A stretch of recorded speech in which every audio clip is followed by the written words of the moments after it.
এটুপে পানী খোজাই যেন কাল হল এটি কণমানিৰ বাবে এটি কণমানিয়ে গৃহস্থ হৈ থকাৰ অৱস্থাত ঘৰৰ কাষতে থকা এটা পৰিয়ালৰ কাষ চাপিছিল পানী বিচাৰি কিন্তু চুৰিৰ কৰাৰ সন্দেহত এহাল দম্পতীয়ে নিৰ্মমভাৱে প্ৰহাৰ কৰিছে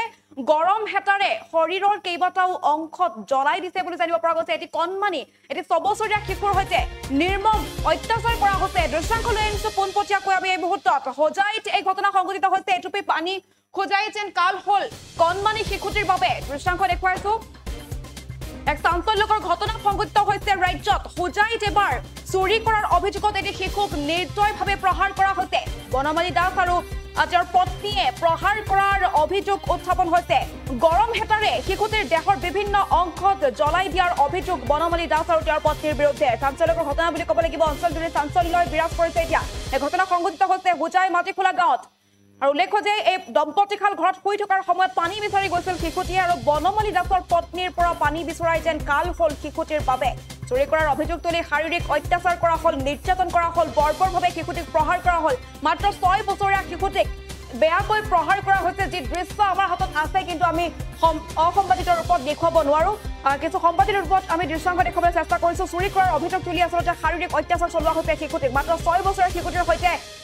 ভয়ংকৰ কাণ্ড সংঘটিত কৰিছে এটা দম্পতীয়ে এহাল দম্পতীয়ে আৰু ঘটনা সংঘটিত কৰাৰ পাছতেই বনমালী আৰু তেওঁৰ পত্নীক ৰাইজে গতাই দিছে হোজাই আৰক্ষীক ইতিমধ্যে শিশুৰ পৰিয়ালে হোজাই থানাত বনমালী আৰু তেওঁৰ পত্নীৰ বিৰুদ্ধে গোচৰ ৰুজু কৰিছে বুলি জানিব পৰা গৈছে হোজাই আৰক্ষীয়ে অভিযুক্ত বনমালীক আটক কৰিছে যেহেতু গোচৰ ৰুজু কৰিছে পৰিয়ালৰ লোকে নিৰ্মমভাৱে অত্যাচাৰ কৰা হৈছে মাত্ৰ 6 বছৰীয়া কণমানিটোৱে পানী খোজাৰ বাবেই যে এনেধৰণৰ ঘটনাৰ বলি হ'বলগীয়া হ'ল নিৰ্মম প্ৰহাৰৰ বলি হ'বলগীয়া হৈছে মাত্ৰ 6 বছৰীয়া এটি শিশুৱে সন্দৰ্ভত ভাষ্য আহি পৰিছে ভাষ্য আমি এই মুহূৰ্তত আগবঢ়াইছো 11টার ভিতরে তারা ডাকছে ডাক্কা নিচে নেওয়ার পরে দিয়া ওরে কি করছে না করছে এতটুকু জানি না আমরা রাইতে শুন তার পরের দিনকা দেখি দেখার পরে গিয়া মানে এই অবস্থা তখন জিজ্ঞাসি ছেলেটারে কি হয়েছে হ্যাঁ কয় নাই আমারে পরে আমি তোর শরীরে তো তুই পরশ নাই তুই এই শরীরে তো আগুন লাগছে আগুন লাগানোর পরে কে লাগাইছে হ্যাঁ তাও কয় নাই কারণ আমি তেঁতুল গাছের থেকে পড়ছি আমি কেন পড়ছ তাও কয় নাই ছেলে তারপরে আজকে 4 দিন 5 দিন হয়ে গেছে পরে গেছে কালকে রাত্রে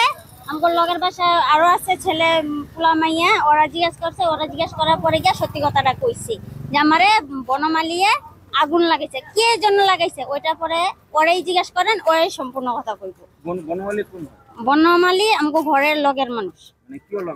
কি লাগাইছে হেইটো ইমান কথা মই নাজানো তার পাছতো ময়ো তাক খুদা নাই ইমান কথাখিনি হিও মোক কোৱা নাই ইমানতে মানে ওচৰ চুবুৰীয়াৰ মানুহকেইটা কৈছে কি হ'ল তো মই কৈছো মই নাজানো ইমানখিনি তাৰ পাছত হি ক'লে কি মই নাই মোক একো হোৱা নাই মই পৰিছো দুখ পাইছো মায়ে টকা নিদিলে সেইকাৰণে মই তেনেকুৱা কৰিছো বুলি ক'লে কোৱাৰ পাছত কি ক'লে হি মোক মানে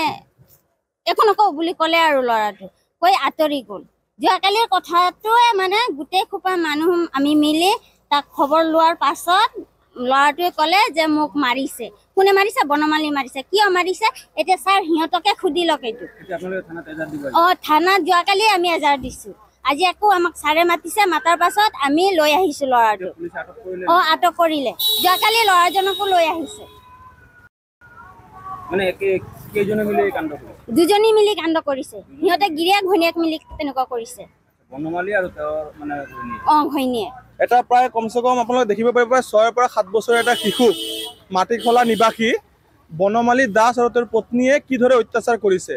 ভাত বনোৱা মানে কেৰাহীত যেটো আমি আঞ্জা যেটো মানে মিক্স কৰো যেটো চেনি বুলি কয় আমাক সেই চেনিটো গৰম কৰি পেলাই গোটেই শৰীৰত লগাইছে লগাৰ পিছত যোৱাকালি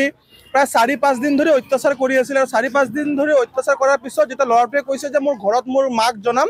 তেতিয়া এই বনমালী দাসজনৰ ব্যক্তিজনে কৈছে যে তই যদি জন তোক মাৰি পেলাম তো কালি ৰাতি গোটেই ৰাইজ একগোট হৈছে একগোট হোৱাৰ পিছত ৰাইজে ধৰিছে ধৰাৰ পিছত আমাৰ আৰক্ষী প্ৰশাসনে যথেষ্ট সহায় কৰিছে